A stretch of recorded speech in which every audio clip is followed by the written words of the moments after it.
سیدنا و مولانا محمد رسولہ النبی الامین المکین الحنین الرؤوف الرحیم،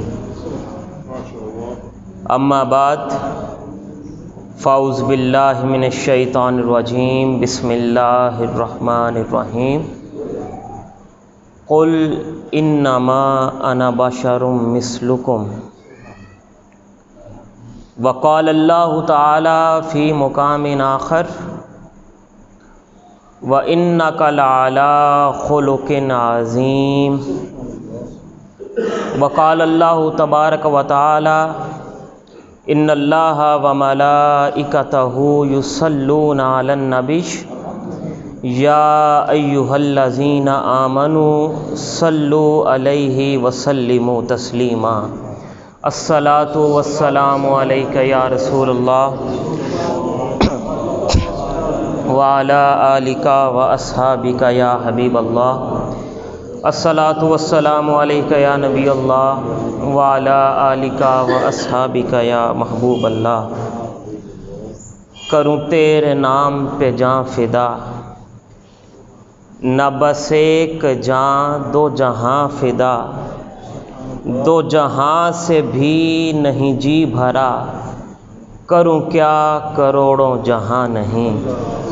اور وہ جو نہ تھے تو کچھ نہ تھا، وہ جو نہ ہو تو کچھ نہ ہو، وہ جان ہے دو جہان کی، جان ہے تو جہان ہے۔ محترم و مکرم حضرت علامہ قاری محمد عرفان صاحب، خطیب جامع مسجد حاضہ، جناب محترم المقام الحاج خادم حسین قادری صاحب، جو اس محفل کے بانی بھی ہیں، اور جملہ انتظامیہ جامع مسجد غوثیہ رضویہ، میں ان کو مبارکباد پیش کرتا ہوں کہ انہوں نے ہر سال کی طرح اس سال بھی 12 روزہ محفل میلاد مصطفیٰ صلی اللہ علیہ وآلہ وسلم کا انعقاد کیا۔ جوں جوں وقت گزر رہا ہے، آقا علیہ الصلاۃ والسلام کی ولادت کے چرچے بڑھ رہے ہیں۔ یہ بات ہر کسی کے سامنے ہے کہ ہر سال میلاد پچھلے سال سے بڑھ کے ہوتا ہے۔ وہ سجاوٹ، وہ رونقیں، وہ لنگر، وہ ضیافت، ہر سال اس میں اضافہ ہو رہا ہے۔ اب اس میں ایک راز تو یہ ہے کہ اللہ رب العزت نے اپنے محبوب سے وعدہ فرما دیا، وَلَلْآخِرَةُ خَيْرٌ لَكَ مِنَ الْأُولَىٰ، اے محبوب تیری آنے والی ہر گھڑی پچھلی گھڑی سے بہتر ہوگی۔ اور دوسرا راز جو ہمیں میلاد کے بڑھنے میں نظر آتا ہے، وہ ہے ختم نبوت۔ ہم سب کا ایمان اور عقیدہ ہے کہ آقا علیہ الصلاۃ والسلام کے بعد کوئی بھی نبی اور رسول نہیں آنا۔ اب پہلے ہوتا یہ تھا کہ کوئی نبی اور رسول آیا، اس نبی اور رسول کے معجزات سے متاثر ہو کر جب چند صدیاں گزریں تو لوگوں نے اسی نبی کو معبود بنا لیا، یا تو خدا بنا لیا یا خدا کا بیٹا بنا لیا۔ پھر اگلا نبی آتا، اگلا رسول آتا، اور وہ اللہ کی وحدانیت اور اللہ کی توحید کا پیغام دوبارہ آ کر سناتا، تو اللہ کی توحید کا پیغام لوگوں تک پہنچتا۔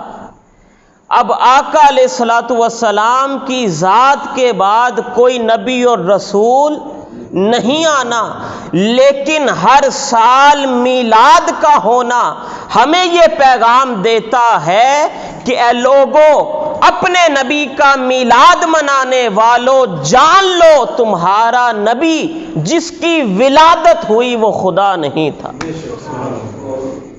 تو یہ میلاد ہمیں ختم نبوت کا بھی درس دیتا ہے اور ہمارے ذہنوں کے اندر اس پیغام کو دہراتا ہے کہ اے نبی کے امتیوں، اے میرے محبوب کے امتیوں، آقا علیہ الصلوۃ والسلام کے بعد، میرے محبوب کے بعد کوئی نبی اور رسول نہیں آئے گا، لیکن یہ بھی جان لو کہ وہ خدا نہیں، کیونکہ جس کی ولادت ہو وہ خدا نہیں۔ تو ہم تو میلاد منا کر اللہ کی توحید کا اعلان کرتے ہیں، شرک کا خاتمہ کرتے ہیں، کیونکہ جب ہر سال ہر بندے کی زبان پر، ہر عاشق کی زبان پر آقا کی ولادت کے تذکرے ہوں گے، آقا کی آمد کے تذکرے ہوں گے کہ کس طرح 12 ربیع الاول کی صبح وہ آمنہ کا لال تشریف لایا، کس طرح وہ تاجدار انبیاء، وہ تاجدار رسول، وہ وجہ تخلیق کائنات کس طرح اس دنیا کے اندر تشریف لائے، ہم اس کا تذکرہ کر کے اس بات کا اعلان کرتے ہیں کہ وہ پیدا ہونے والے خدا نہیں بلکہ محبوب خدا ہے۔ اور یہ تذکرہ ولادت کا ہم کرتے ہیں، اور یہ کوئی یہ نہ سمجھے، لوگ آج یہ اعتراض کرتے ہیں بھئی صحابہ نے میلاد منایا، لیکن اس سے اوپر نہیں جاتے، یہ نہیں پوچھتے حضور نے میلاد منایا، کہتے ہیں صحابہ نے میلاد منایا۔ تو یہ پوچھیں تو انہیں جواب ملے میلاد تو آقا نے خود منایا اور میلاد میرے رب نے خود منایا۔ میلاد منانا سنت مصطفیٰ بھی ہے اور سنت خدا بھی ہے۔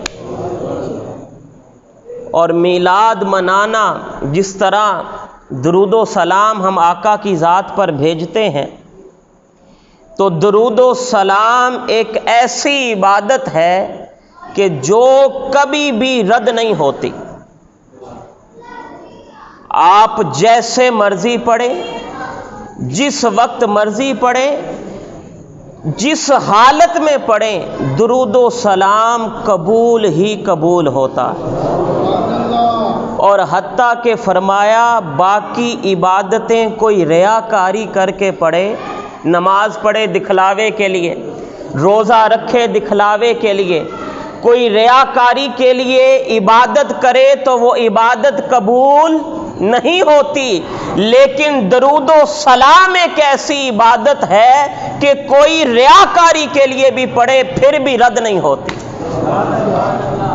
اسی طرح میلاد منانا بھی ایک ایسی عبادت ہے کہ جس کا اجر ضرور ملتا ہے۔ اگر ابو لہب، وہ کفار کا سردار جس کی مذمت کے اندر پوری سورت نازل ہوئی، وہ ابو لہب بھی بھتیجا جان کر، نبی جان کر نہیں، بھتیجا جان کر اگر اپنی لونڈی کو اشارہ کر کے آزاد کرے اور ہر پیر کو اس کے عذاب میں کمی آ جائے اور اسے اس انگلی سے ٹھنڈا پانی میسر ہو، تو وہ کافر ہو کر میلاد منانے کے اجر سے پیچھے نہ رہے، تو کوئی امتی آقا کا عاشق، آقا کا محب جب وہ میلاد منائے گا تو اسے اجر کیوں نہیں ملے گا؟ اسے تو اجر ملے گا ہی ملے گا۔ اور یہاں پر اب میں اپنے موضوع کی جانب آگے بڑھوں گا، یہ تو میں نے تمہیدی گفتگو کی۔ آقا علیہ الصلوۃ والسلام کا میلاد ہم مناتے ہیں تو ہم یہ چیز اپنے ذہن میں رکھ لیں کہ آقا علیہ الصلوۃ والسلام کا میلاد بھی ہے، ولادت بھی ہے اور تخلیق بھی ہے۔ ولادت بھی ہے اور تخلیق بھی ہے۔ ولادت کہتے ہیں پیدا ہونا، اگر ہم اردو کی ڈکشنری کو دیکھیں تو اردو کا دامن ذرا تنگ ہے، وہ تخلیق کا معنی بھی پیدا ہونا کرتا ہے، وہ ولادت کا معنی بھی پیدا ہونا کرتا ہے، لیکن اگر ہم انگلش کو دیکھیں اور پھر عربی کو پڑھیں تو ولادت کا معنی ہے برتھ، ولادت پیدا ہونا، اور تخلیق کا مطلب ہے کریشن۔ آقا علیہ الصلوۃ والسلام کی احادیث مبارکہ کو دیکھیں تو آقا علیہ الصلوۃ والسلام کی ولادت بھی ہوئی اور آقا علیہ الصلوۃ والسلام کی تخلیق بھی ہوئی۔ جب ولادت ہوئی تو ہمیں دن بھی معلوم، پیر کا دن تھا، ہمیں تاریخ بھی معلوم 12 ربیع الاول تھا، ہمیں سن بھی معلوم 571 عیسوی تھی، ہمیں وقت بھی معلوم کہ سحری کا وقت تھا، صبح آ رہی تھی، رات جا رہی تھی، وہ سہانا ٹھنڈا وقت تھا، ہمیں وقت بھی معلوم، ہمیں دن بھی معلوم، ہمیں سال بھی معلوم، لیکن جب تخلیق کی جانب جائیں تو نہ تو سال معلوم، نہ تو دن معلوم، نہ صدی معلوم، بس یہ معلوم کہ جب تخلیق کے نور مصطفیٰ ہوا اس وقت یا تو نور مصطفیٰ تھا یا بنانے والا وہ خدا تھا۔ اس وقت نہ دن تھا نہ رات، نہ شجر تھے نہ حجر، نہ بحر تھے نہ سمر، نہ سورج تھے نہ چاند، نہ زمین تھی نہ آسمان، کچھ بھی نہ تھا، فقط بننے والا نور مصطفیٰ تھا اور بنانے والا وہ خدا تھا۔ تو آقا علیہ الصلوۃ والسلام کی ولادت بھی حق ہے اور آقا علیہ الصلوۃ والسلام کی تخلیق بھی حق ہے۔ ولادت کے اندر پیدا ہوا جسم ظاہری، آقا علیہ الصلوۃ والسلام کا وہ خوبصورت جسم، اور تخلیق کے اندر پیدا ہوا آقا علیہ الصلوۃ والسلام کا نور۔ آقا علیہ الصلوۃ والسلام کی بشریت بھی حق ہے اور آقا علیہ الصلوۃ والسلام کی نورانیت بھی حق ہے، لیکن یہ آقا علیہ الصلوۃ والسلام کی حقیقت نہیں، یہ حقیقت نہیں۔ بشر بھی میرے آقا کا غلام اور نور بھی میرے آقا کا غلام۔ صوفیاء فرماتے ہیں تم نور و بشر کے جھگڑوں میں پڑ جاتے ہو۔ ارے یہ دیکھنا ہو تو معراج مصطفیٰ کو دیکھ لو۔ معراج مصطفیٰ پر بشریت 7ویں آسمان سے نیچے رہ گئی، نورانیت نے سدرۃ المنتہا پر جا کر بس کر دی، میرے آقا سدرۃ المنتہا سے بھی آگے کعبہ قوسین او ادنا کی بلندیوں سے ہو کر واپس آ۔ بشریت 7ویں آسمان پہ تکتی رہی، میرے آقا اوپر جا رہے ہیں، نورانیت سدرۃ المنتہا پر رک کر تکتی رہی، میرے آقا اس سے بھی اوپر جا رہے ہیں۔ تو یہ دونوں آقا علیہ الصلوۃ والسلام کی شانیں ہیں۔ اب میں اپنے موضوع کی جانب آؤں گا اور بنیاد رکھوں گا۔ میں نے جو آیت کریمہ آپ کے سامنے تلاوت کرنے کا شرف حاصل کیا، اللہ رب العزت نے قرآن مجید کے اندر ارشاد فرمایا قل انما انا بشر مثلکم، محبوب آپ فرما دیں، یہ رب نے نہیں فرمایا خود، بلکہ کیا کہا، محبوب آپ فرما دیں میں تو تمہاری جیسا ایک بشر ہوں۔ اب یہ بہت ڈھنڈورا پیٹا جاتا ہے، بھائی آقا تو کہہ رہے ہیں میں بشر ہوں، میں بشر ہوں، اور آپ کہتے ہیں وہ تو نور سے بھی آگے اور پتہ نہیں کیا کیا۔ اس کا جواب انشاءاللہ تعالی میں آج کی گفتگو کے اندر دوں گا، اور اس آیت کی تفسیر کے اندر سب سے پہلی چیز جو آپ کے سامنے میں رکھوں گا، جو اعلیٰ حضرت فاضل بریلوی امام احمد رضا خان بریلوی رحمۃ اللہ تعالی علیہ نے اس آیت کی تفسیر کے اندر لکھا۔ توجہ میری طرف رکھنی ہے، یہ جو جملہ بولنے لگا ہوں اعلیٰ حضرت نے اس آیت کی یہ تفسیر کر کے کمال کر دیا اور سارے سوالات کا جواب دے دیا۔ آپ نے فرمایا، پہلے میں ان کے الفاظ بولوں گا اور اس کے بعد آپ کی آسانی کے لیے اس کی وضاحت کروں گا۔ آپ نے فرمایا یہ جو آیت قل انما انا بشر مثلکم، یہ آیت آقا علیہ الصلوۃ والسلام کی بشریت کے اظہار کے لیے نہیں بلکہ نفی الوہیت کے لیے نازل ہوئی۔ کہ یہ جو آیت نازل ہوئی یہ اس لیے نہیں آئی کہ آقا علیہ الصلوۃ والسلام کی بشریت کا اظہار کیا جائے، بلکہ یہ اس لیے آئی کہ کوئی شخص آقا علیہ الصلوۃ والسلام کو خدا نہ سمجھ بیٹھے۔ اب وہ خدا کیسے نہ سمجھ بیٹھے؟ اب یہاں پر ایک چیز میں سمجھاتا چلوں۔ اب یہ ہے مائک، اس کا ایک رنگ ہے کالا، ایک رنگ ہے پیلا، یہ آپ کے سامنے موجود ہے، آپ اپنی آنکھوں سے دیکھ رہے ہیں۔ اسے ثابت کرنے کے لیے کہ یہ کالا ہے مجھے کسی دلیل کی ضرورت ہے؟ کسی دلیل کی ضرورت نہیں، کیونکہ آپ اپنی آنکھوں سے دیکھ رہے ہیں۔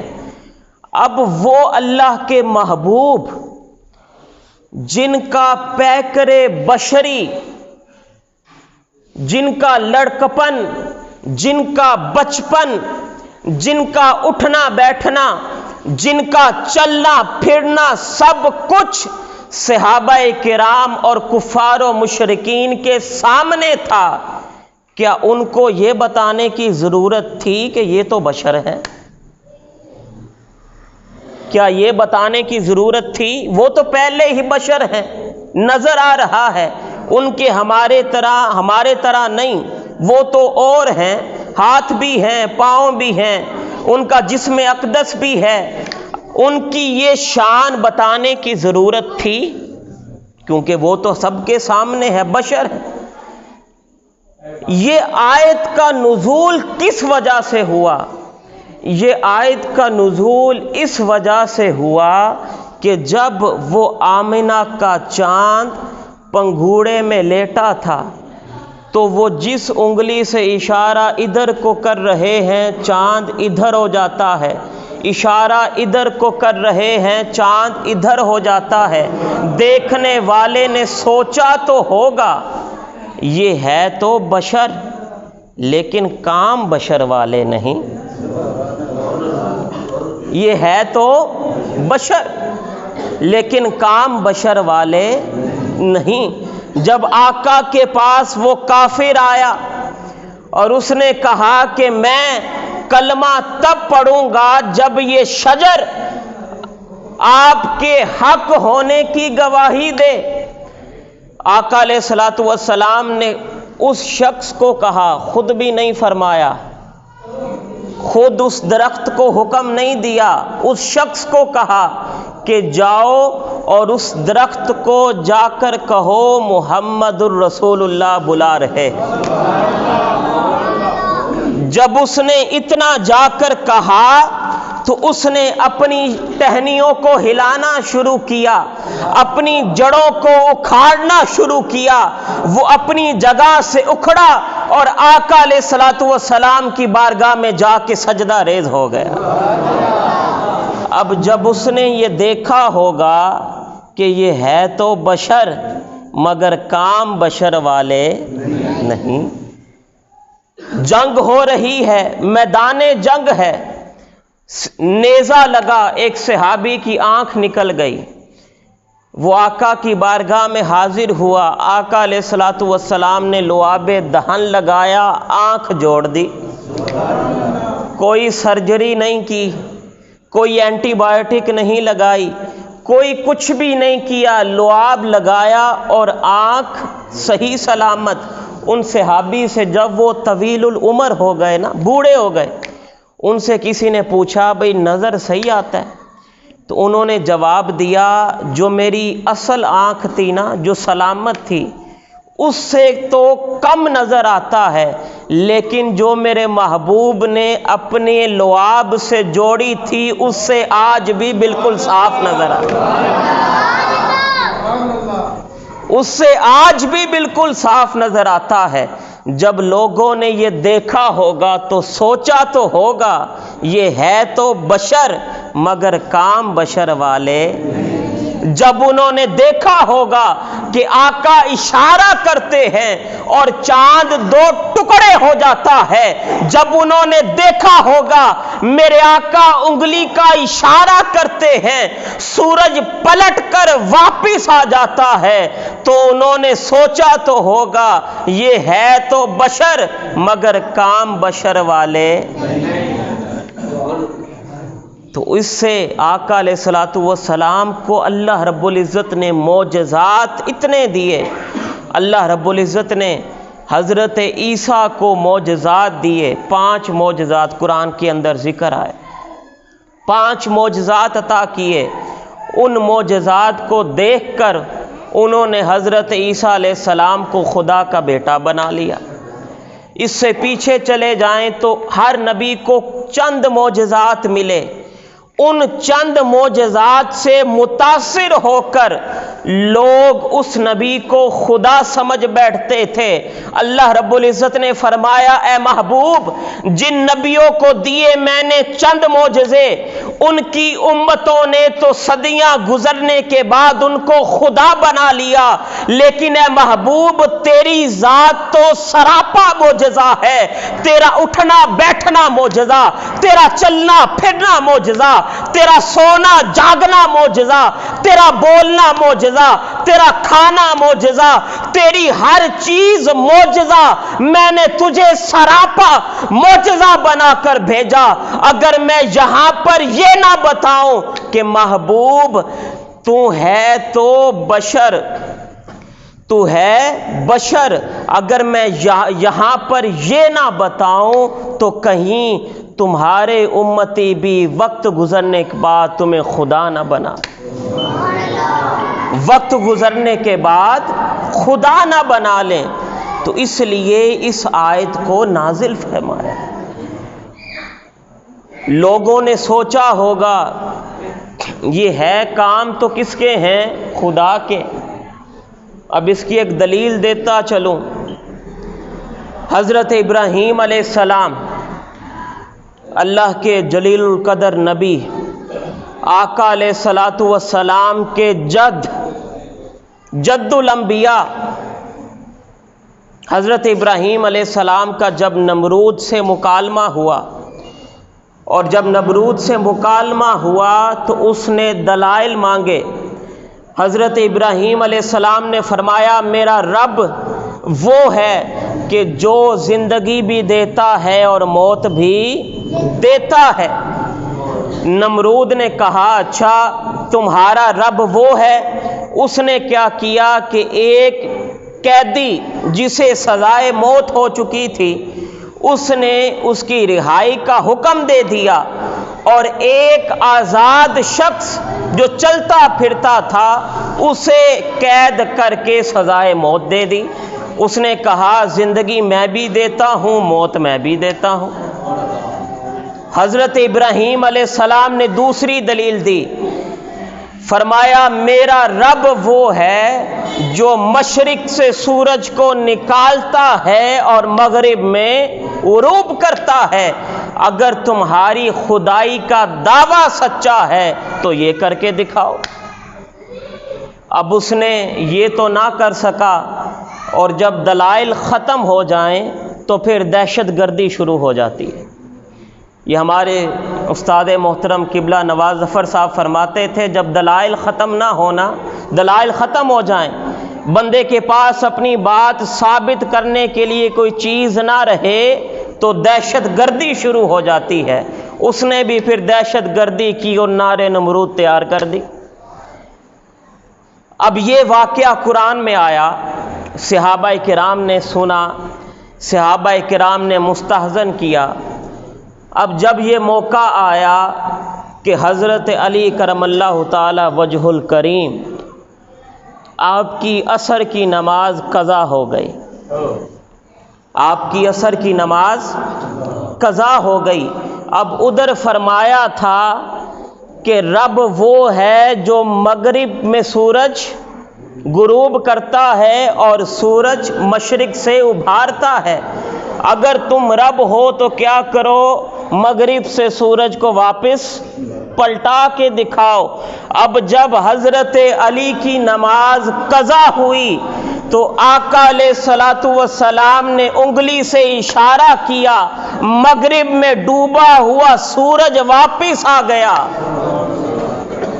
اب انہوں نے پڑھ رکھا تھا یہ بھی واقعہ، اب ہو گیا یہ بھی واقعہ۔ اب امت کے ایمان کو بھی مضبوط کرنا تھا، توحید کو بھی باقی رکھنا تھا، تو اللہ رب العزت نے اس لیے اس آیت کا نزول فرمایا، محبوب آپ فرما دیں میں تو تمہارے جیسا بشر ہی ہوں، کہ کہیں ایسا نہ ہو کہ امت یہ سمجھ بیٹھے اور باقی امتوں کی طرح آپ کی امت بھی آپ کو خدا نہ سمجھ بیٹھے، آپ کی امت بھی آپ کو خدا نہ سمجھ بیٹھے۔ اس مقصد کے لیے اس آیت کا نزول ہوا، اور ہم پتہ نہیں کیا کیا بنا بیٹھتے ہیں۔ اب میں چھوٹی سی مثال دینا چاہوں گا۔ میں نے شروع میں ایک بات عرض کی تھی کہ ولادت کے اندر کیا ہوا، آقا علیہ الصلوۃ والسلام کی بشریت پیدا ہوئی، آقا علیہ الصلوۃ والسلام کی بشریت پیدا ہوئی۔ اب مجھے ان لوگوں کی سمجھ نہیں آتی جو کہتے ہیں بشر بشر، لیکن اس کے باوجود میلاد بھی نہیں مناتے۔ یہ تو تضاد آ گیا، یا تو بشر مانے تو ولادت کو بھی مانے، میلاد کو بھی مانے۔ ہم میلاد کو بھی وہ نہیں مانتے اور بشر بھی کہتے ہیں۔ اب اس سے اگلی مثال میں دینا چاہوں گا۔ ایک چیز اگر کوئی پیر صاحب کہیں، مثال اس سے پہلے کہ کوئی ایک شخص کہے، میں کہوں، تو بات کچھ اور ہوتی ہے، وہی چیز اگر کوئی دوسرا شخص کہے تو بات کچھ اور ہوتی ہے۔ اگر پیر صاحب کہیں کہ میں بڑا گنہگار ہوں، میں بہت گنہگار ہوں، تو اس کا کیا مطلب ہوگا کہ کوئی بندہ باہر جا کر یہ کہنا شروع کر دے کہ پیر صاحب تو کہہ رہے تھے میں بڑا گنہگار ہوں، ویسے تو بڑے جبے شبے پہنے۔ تو اس کا مطلب کیا تھا کہ وہ یہ نہیں کہہ رہے میں واقعی بڑا گنہگار ہوں، بلکہ وہ کیا تھی، عاجزی، وہ کسر نفسی، وہ عاجزی تھی کہ ایک بڑی شان کا بندہ یہ کہے میں تو کچھ بھی نہیں۔ اور جب قرآن مجید کے اندر اللہ رب العزت نے اس آیت کا نزول فرمایا تو اللہ رب العزت نے خود نہیں فرمایا کہ اے محبوب تو بشر ہے، بلکہ فرمایا قل، اے محبوب آپ فرما دیں میں تو بس بشر ہوں۔ تو یہ تو آیت نازل ہوئی تھی عاجزی کے لیے، اور ہم نے وہ سمجھ لیا کہ ہیں ہی بشر، ہم نے حقیقت ہی بشر جان لی، اور ہم نے ڈھنڈورا پیٹنا شروع کر دیا، بھئی وہ دیکھو آقا تو خود فرما رہے ہیں میں تو بشر ہوں، آقا تو خود فرما رہے ہیں۔ لیکن یہ اس چیز کے لیے نہیں تھی، حقیقت تو خدا جانے یا محمد مصطفیٰ جانے، حقیقت نہ نور ہے نہ بشر ہے، حقیقت وہ امام حسن رضا بریلوی آپ فرماتے ہیں نا کہ تم ذات خدا سے نہ جدا ہو نہ خدا ہو، اللہ ہی کو معلوم ہے کیا جانیے کیا ہو۔ تو یہ تو میں نے اس آیت کا جواب دیا، اور اب میں اپنے خطاب کے دوسرے حصہ عملی حوالے سے آؤں گا کہ جب ہم نے آقا علیہ الصلوۃ والسلام کی شان کو جان لیا، آپ کی حقیقت کو جان لیا کہ ہم حقیقت نہیں جان سکتے، حقیقت بس رب جانتا ہے، لیکن جب آقا علیہ الصلوۃ والسلام کو پیکر بشریت میں ڈھال کر اس دنیا کے اندر بھیجا تو اس کا ایک مقصد یہ بھی تھا کہ جب میرا نبی اپنے امتیوں کو وہ سارا کچھ کر کے دکھائے گا جو میرے نبی کی سنت ہوگی تو میرے نبی کے امتی اس پر عمل کریں گے۔ آقا علیہ الصلوۃ والسلام کا اخلاق، آقا علیہ الصلوۃ والسلام کا کردار ہم اپنے اندر اپنائیں جو آقا علیہ الصلوۃ والسلام نے ہم تک پہنچایا۔ جب تک ہم آقا کی محبت کے اندر سچے نہیں ہو جاتے، دو چیزیں ہوتی ہیں، ایک ہے محبت اور ایک ہے محبت کا اظہار۔ ہمیں آقا کی ذات سے محبت بہت ہے، ہم نعرے بہت لگاتے ہیں، ہم جلوس بھی کرواتے ہیں، میلاد بھی کرواتے ہیں، گھروں کو سجاتے بھی ہیں، لنگر بھی بانٹتے ہیں، ضیافت بھی کرواتے ہیں، یہ ساری ہے محبت۔ اور محبت کے اظہار کا طریقہ کیا ہے کہ محبوب کی بات کو مانا جائے۔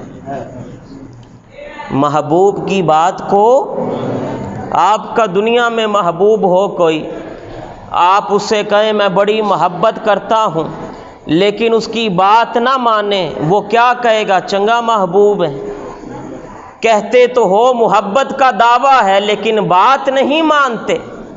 آج ہمارے اندر بھی یہی چیز آ چکی ہے کہ ہم دعویٰ کرتے ہیں محبت کا لیکن عمل اس طرح سے، آقا علیہ الصلوۃ والسلام کا وہ کردار، آقا علیہ الصلوۃ والسلام کا وہ اخلاق، آقا علیہ الصلوۃ والسلام کا عفو درگزر، آپ کی سخاوت، آپ کا زہد، آپ کا تقوی، آپ کا وہ سارا حسن اخلاق جو اللہ رب العزت نے فرمایا اے محبوب ہم نے آپ کو خلق عظیم پر فائز فرما دیا، ہم اس سے تو بہت دور ہیں، ہم تو ابھی حسن خلق تک نہیں پہنچے۔ آقا علیہ الصلوۃ والسلام کا عفو درگزر دیکھیں اور ہم اپنی زندگیوں کو دیکھیں۔ آقا علیہ الصلوۃ والسلام کا عفو درگزر تو یہ تھا کہ جب فتح مکہ ہوا تو آپ نے ان تمام کفار کو عام معافی کا اعلان کر دیا جنہوں نے آپ کی زندگی اجیرن کر دی تھی مکہ میں۔ آپ کا عفو درگزر کا عالم تو یہ تھا کہ وہ ہندہ جس نے آپ کے پیارے چچا کا کلیجہ چبایا اس ہندہ کو بھی معاف کر دیا، اور وہ ابو سفیان جو ابھی اسلام قبول نہیں کیا تھا ان کے گھر کو دارالامن قرار دے دیا۔ آپ کی سخاوت تو یہ تھی کہ ایک روز آقا علیہ الصلوۃ والسلام کے پاس 90,000 درہم آئے۔ آج تو ہمارے پاس چند 100 آ جائیں تو ہم سنبھال کے رکھتے ہیں، آقا کی بارگاہ میں 90,000 درہم آئے۔ آپ نے حضرت بلال کو حکم دیا بلال جاؤ مدینے کی گلیوں میں اعلان کر دو جس جس کی جو ضرورت ہے وہ میرے پاس آ جائے۔ آپ نے 90,000 درہم اسی وقت تقسیم کر دیے۔ اب جب تقسیم کر دیے 90,000 درہم تو ایک سوالی اور آ گیا، اب ہم نے پکائی ہو دیگ ختم ہو جائے تو ہم کہتے ہیں بھئی دیگ ختم ہو گئی اب کیا لینے آئے ہو، لیکن وہ جب وہ سائل آقا کی بارگاہ میں آیا وہ شاعر نے کیا خوب کہا، کیا کیا نہیں ملا دو جہاں کو تیرے در سے، ایک لفظ نہیں ہے جو تیرے لب پہ نہیں ہے۔ آقا علیہ الصلوۃ والسلام نے فرمایا بھئی وہ 90,000 درہم تو ختم ہو گئے لیکن تم ایسے در پر آئے ہو جہاں پر کبھی نہیں ہے، جاؤ بازار میں جاؤ اور میرے نام پر ادھار چیزیں خرید لو اور اپنی ضرورت پوری کر لو۔ آقا کی سخا کا یہ عالم، آقا علیہ الصلوۃ والسلام کا اپنے رشتہ داروں کے ساتھ تعلق کا یہ عالم کہ آپ کی رضائی بہن، سگی بہن بھی نہیں، رضائی بہن، آپ غزوہ حوازن ہوا، 6000 قیدی اس غزوہ کے اندر مسلمانوں نے قید کر لیے۔ ان قیدیوں کے اندر آپ کی رضائی بہن شیمہ بھی تھی۔ جب پتہ چلا کہ میرے رضائی بھائی بھی یہاں پر موجود ہیں، آپ فوراً آئیں اور عرض کی، یا رسول اللہ میں شیمہ ہوں، آپ کی رضائی بہن ہوں، اور آپ کے صحابیوں نے میرے ساتھ میرے قبیلے کے 6000 لوگوں کو قید کر لیا ہے، میں رہائی چاہتی ہوں۔ آقا علیہ الصلوۃ والسلام نے فرمایا، شیمہ تمہیں آزاد کیا، تم تو میری بہن ہو۔ عرض کی، یا رسول اللہ میں خود آزاد نہیں ہونا چاہتی جب تک میرے ساتھ 6 کے 6000 قیدیوں کو رہا نہیں کر دیتے۔ آقا علیہ الصلوۃ والسلام نے فرمایا، شیمہ اے میری رضائی بہن، میں صرف تیرے کہنے پر ان 6 کے 6000 قیدیوں کو رہا کرتا۔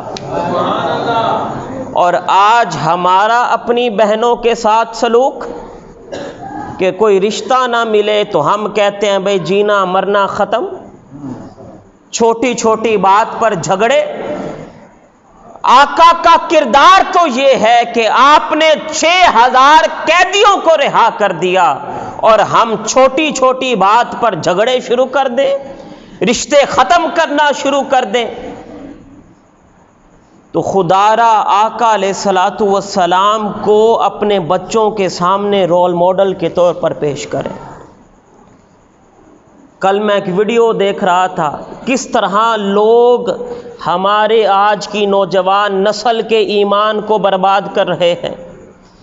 آج اہل سنت والجماعت، افسوس سے کہنا پڑتا ہے، فقط نام رہ گیا۔ آپ دوسرے مکاتب فکر کے بچوں کو دیکھیں، چھوٹا چھوٹا بچہ وہ اپنا عقیدہ فر سنائے گا، لیکن ہمارے بچوں کو نہ عقیدے کی سمجھ، نہ عقیدے کا پتہ۔ انہیں پتہ ہے تو ہیری پوٹر کا پتہ ہے، سپر مین کا پتہ ہے، انڈین کے ہیروز کا پتہ ہے، نہیں پتہ تو محمد الرسول اللہ کی سیرت کا نہیں پتہ۔ وہ ایک لال رومال والا شخص، وہ جو مسجد نبوی میں ہوتا ہے، وہ ویڈیو بنا رہا ہے، بھئی یہ دیکھو لوگ یہاں پر خط لے کر آئے ہیں، وہ خط لے کر آئے ہیں، حالانکہ ان کو یہ نہیں پتا معاذ اللہ کہ آقا علیہ الصلوۃ والسلام کو تو نہ پڑھنا آتا تھا نہ لکھنا آتا تھا۔ مسجد نبوی میں کھڑا ہو کر وہ شخص یہ بات کر رہا ہے اور سامنے سینکڑوں سنی کھڑے ہیں، لیکن کوئی شخص اس کی اس بات کا جواب نہیں دے رہا، کیونکہ پتہ ہی نہیں، دلائل ہی نہیں۔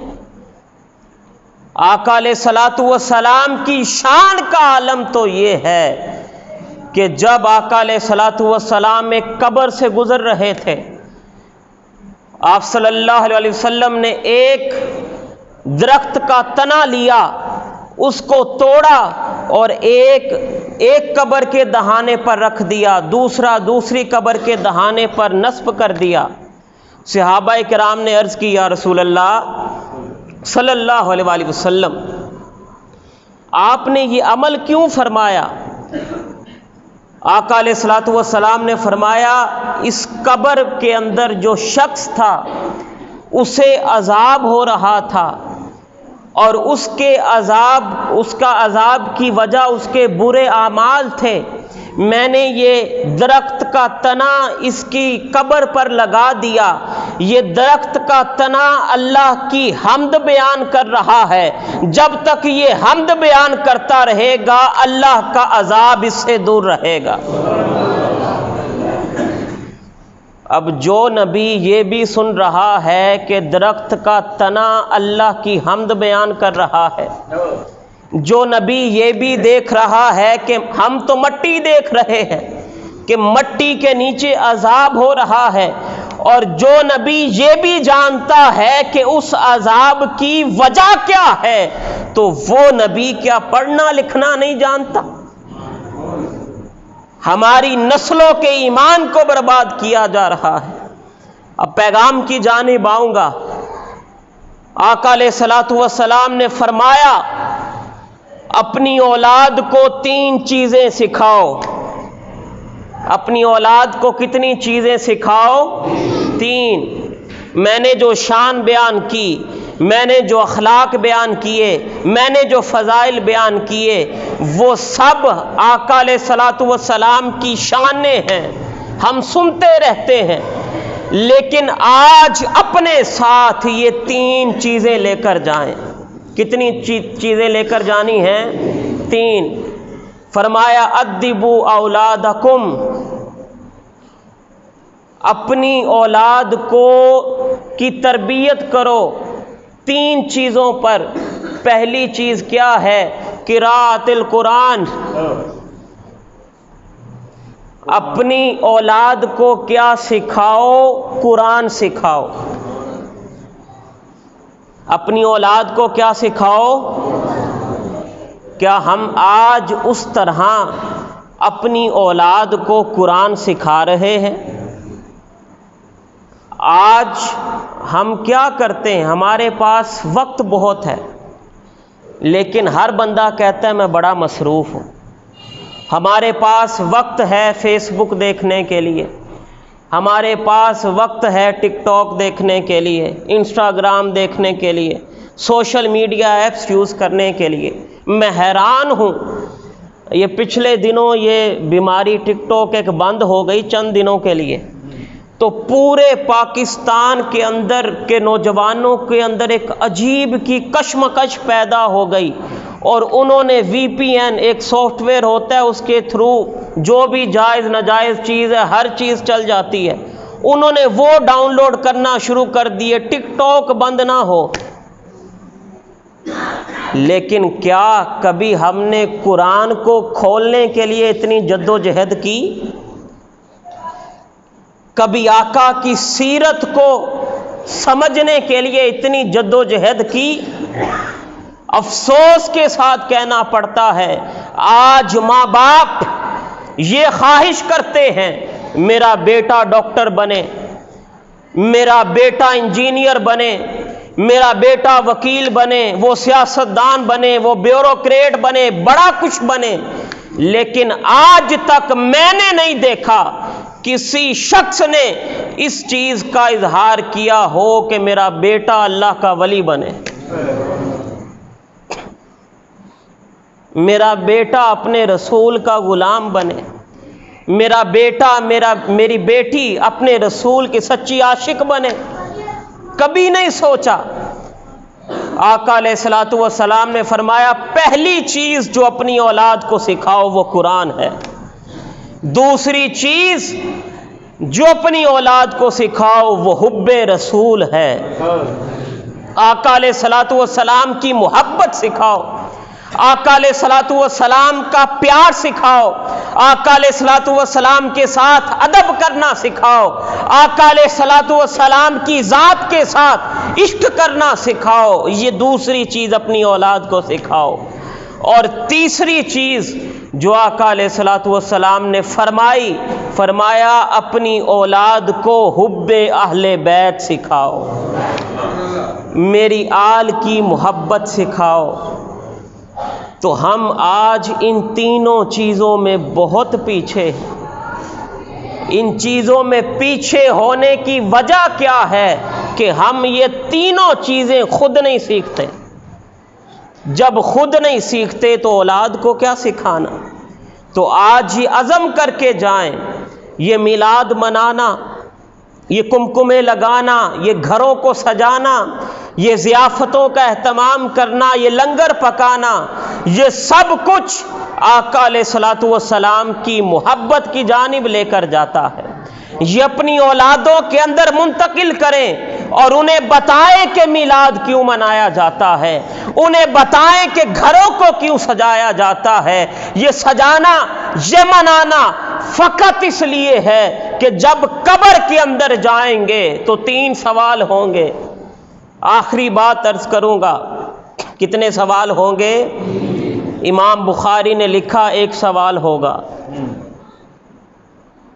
امام مسلم نے لکھا 1 سوال ہوگا، لیکن باقی سیاستہ کی کتابوں میں آیا 3 سوال ہوں گے.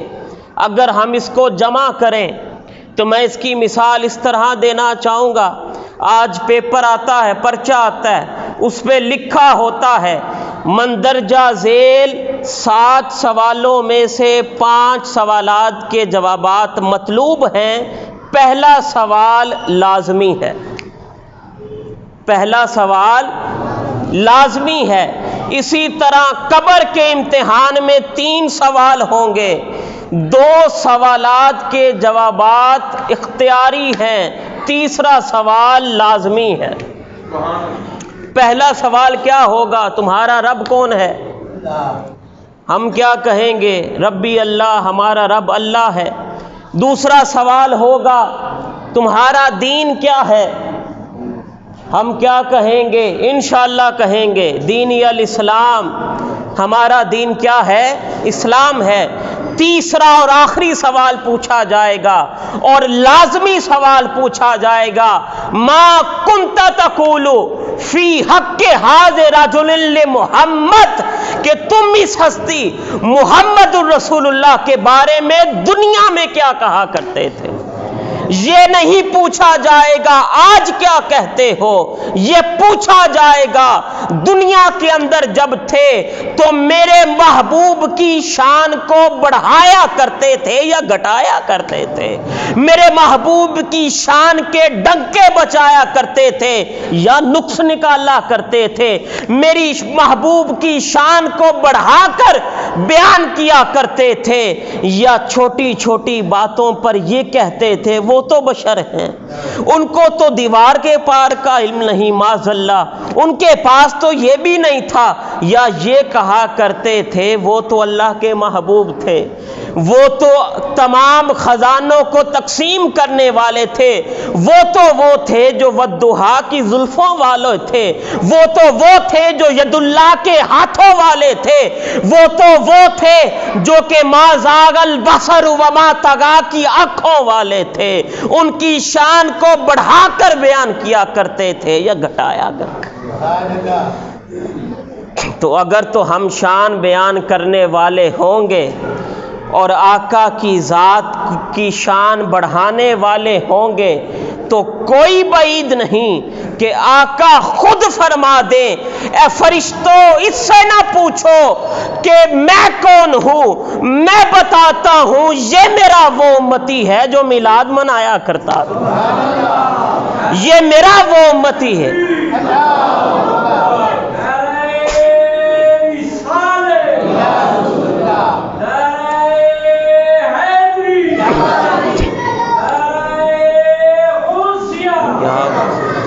یہ میرا وہ امتی ہے جو میرا میلاد منایا کرتا تھا. تو اللہ کا کروڑہا مرتبہ شکر ہے، اس کا احسان ہے کہ اللہ رب العزت نے ہمیں آقا علیہ الصلوۃ والسلام کا امتی بنایا، کہ جس کی دعا نبی کیا کرتے تھے، ہمیں تو بغیر دعا کی امتی بنا دیا، اور جب امتی بنا دیا تو ہم امتی ہونے کا حق ادا نہ کریں تو کتنی زیادتی ہے. کیا منہ لے کر جائیں گے آقا کے سامنے، کیا منہ لے کے جائیں گے کہ آقا ہم آئے تو تھے دنیا میں لیکن ہم آپ کی شان بیان نہ کر سکے.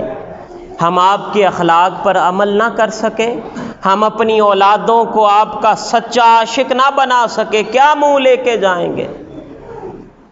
تو اس لیے آج یہ عزم کر کے جائیں کہ ہم نے میلاد بھی منانا ہے اور آقا کی سیرت پر عمل بھی کرنا ہے۔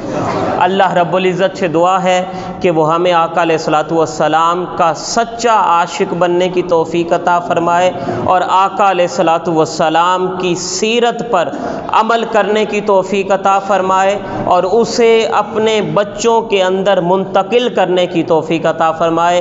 وما علینا الا البلاغ المبین۔